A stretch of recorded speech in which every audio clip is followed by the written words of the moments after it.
Hello students, welcome to the Pole Science of class 9. And in the previous class we read about the dream of Mahatma Gandhi and the dream of Bhimrao Ambedkar. According to them, what they needed in the Indian constitution and what they thought about the inclusion of some particular things were there, which they had thought that if that particular things are included, that will actually help in uniting the country. So we read about Bhimrao Ambedkar dream and Mahatma Gandhi's dream also. Now firstly we will start with the famous speech that was made by Jawaharlal Nehru as our country got independence on 15th August 1947. At that particular midnight, Jawaharlal Nehru gave the speech that was very popularly known as Tryst with Destiny. That speech, whatever the speech he made, that speech heading was Tryst with Destiny. So firstly we will try to read that speech that he made on the midnight of 15th August 1947, and after that we will proceed with the philosophy of Indian Constitution. So finally let us turn to Jawaharlal Nehru giving his famous speech to the Constituent Assembly at the stroke of midnight on 15th August 1947. Clear? The day that we got independence was 15th August, and on that same night he actually gave one speech to the mentioning to the Constituent Assembly, and that was the time was the midnight of 15th August 1947. So this was the speech. Let us read then. Long years ago we made a tryst with destiny, and now the time comes when we shall redeem our pledge, not wholly or in full measures, but very substantially. At the stroke of the midnight hour, that means he is talking about the same midnight time. At the stroke of midnight hour, when the world sleeps, India will awake to life and freedom. That means from that particular time when he was giving speech, he was mentioning that when the world is sleeping, India will awake to the life and freedom. That means India will become an independent country. A moment comes which comes but rarely in history, when we stay out from the old to the new, when an age ends and when the soul of a nation, long suppressed, find utterance. It is fitting that at his solemn moment we take the pledge of dedication to the service of India and her people, and to the still larger cause of humanity. Clear? Freedom and power bring responsibility. The responsibility rests upon Assembly, a sovereign body representing the sovereign people of India. Before the birth of freedom, we have endured all the pains of labor, and our hearts are heavy with the memory of this sorrow. Some of those pains continue even now. Nevertheless, the past is over, and it is the future that beckons to us now. That he is mentioning about that the people of India were under British rule, and now as it has become independent, so it is now the time to forget the past and to let the future with a great enthusiasm. That future is not one of the ease or resting, but of incessant striving, so that we may fulfill the pledge we have so often taken, and the one we shall take today. The service of India means the service of the millions who suffer. It means the ending of poverty and ignorance and disease and inequality of opportunity. So as India will get independence, he is telling to end it was the time to end poverty also, to ignorance also, and whatever the disease and inequality of opportunity was there, it is time to end all this negative thing. The ambition of the greatest man of our generation has been to wipe every tear from every eye. That may be beyond us, but as long as there are tears and suffering, so long our work will not be over. So he is indicating about whatever the negative things are will be still there in the country. So if tears and sufferings are there, that means we have to fight for overcoming that. That means if tears and suffering are there, we can assume that our work is not over yet. So when there will be happy happiness all around, then we can say that our work is over. But if there are tears and suffering, our work are not over. So that was the famous speech that was related to Tryst with Destiny of Jawaharlal Nehru, and this speech was given on 15th August, on the midnight of 15th August 1947. Clear? So now let's proceed with philosophy of the Indian Constitution.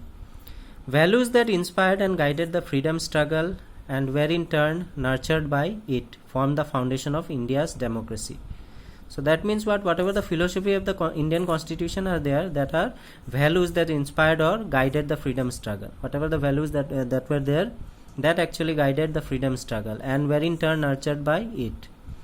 And it only formed the foundation of India's democracy. And these all values that actually inspired and guided the freedom struggle in return formed what? The foundation of India's democracy. These values are embedded in the preamble of the Indian Constitution. Clear? And whatever the values were there, which was actually the reason for forming and guiding the freedom struggle, and then in return again forming India's democracy, this was actually whatever the values were there, this can be found where? In the preamble of India. If you remember, this is the preamble of India. Clear? We the people of India having. So whatever the values are there, that was this. These values are actually embedded in the preamble of the Indian Constitution. They guide all the articles of the Indian Constitution. Clear? Whatever the articles it is there, it safeguards all according to the Indian Constitution. The Constitution begins with a short statement of its basic values. This is called the preamble to the Constitution. Whatever the things are there being mentioned, we will read the preamble first, and then we will try to understand each and every points in an elaborative way. Knowing the meaning, we shall study both. So in the preamble, what it is given, it begins with a short statement of its basic values, and this is only called what? To the preamble to the Constitution.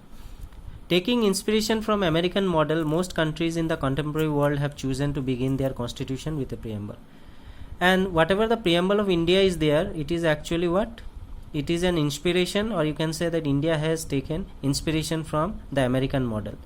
And not only India, other countries have also taken inspiration, because the American constitution begins with the preamble. So like in the same way, Indians have also begin their constitution with a preamble.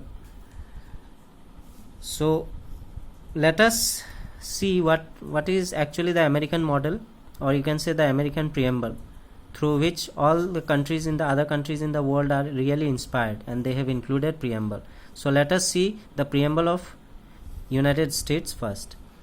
What it is written: we the people of the United States, comma, in order to form a more perfect union, establish justice, ensure domestic tranquility, provide for the common defense, promote the general welfare, and secure the blessings of liberty to ourselves and our posterity. Clear? So ordained and established this constitution for the United States of America. So this is what? This is the preamble of the United States of America. Clear? Where they are seeking for perfect union, justice, domestic tranquility, common defense. They will promote the general welfare, secure the blessings of liberty will be there. So like that, these are included in the preamble of United States of America. Likewise, one more preamble is there, that is the preamble of South Africa, which is inspired by what? The American model. But it is written: we the people of South Africa recognize the injustices of our past,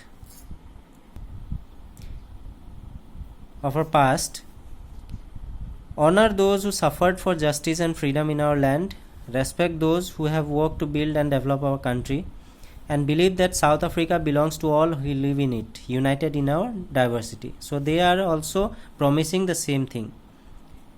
For the people who are living, that should be united irrespective of the diversity in the country. We therefore, through our free elected representatives, adopt this constitution as the supreme law of the republic. So they are assuming what? They are assuming this constitution as the supreme law. That means that according to this constitution the country will be actually run according to that constitution. The divisions of the past and establish a society based on democratic values, social justice and fundamental human rights. Whatever the country will be ruled, that will be according to the democratic values, social justice and fundamental human rights. Clear? Lay the foundations for a democratic and open society in which government is based on the will of the people and every citizen is equally protected by law. That means they are also talking about the equality in terms of law. Be it rich or poor, they will try to provide equality by the law. Improve the quality of life of all citizens and free the potential of each person. Build a united and democratic South Africa, able to take its rightful place as a sovereign state in the family of nations. May God protect our people. Clear? That is written in the African language, the last three stanza. So what are they praying? May God protect our people. After that it's written, God bless South Africa. So this is also the another preamble related to the country of South Africa, and this is the preamble of United States of America, through which many countries in the world have actually taken this American model, or you can say the American preamble, as their inspiration. Clear? So with this I will wind up today's topic. In the next class we will try to read about the preamble of India, and we will not only read this but we will try to understand every points that are being elaborated. Suppose for example the meaning of sovereign, socialist, secular, democratic, republic, what are being included, we will read this in an elaborative way in order to understand our preamble in a more elaborative way. And before winding, the points that we have read today was according to the philosophy of the Indian Constitution we read, in which we knew that the American preamble was actually an inspiration to many countries, by which many countries in the world, including South Africa, Republic of South Africa and Republic of India, had actually included preamble to their constitution. Before that we read about the famous Tryst with Destiny speech of Jawaharlal Nehru that he gave to the Constituent Assembly on the midnight of 15th August 1947, the same day when we got independence and we were declared as an independent country. So I hope that whatever the points we have studied today, it's now very much clear in your mind. So with that I will wind up today's topic. Thank you.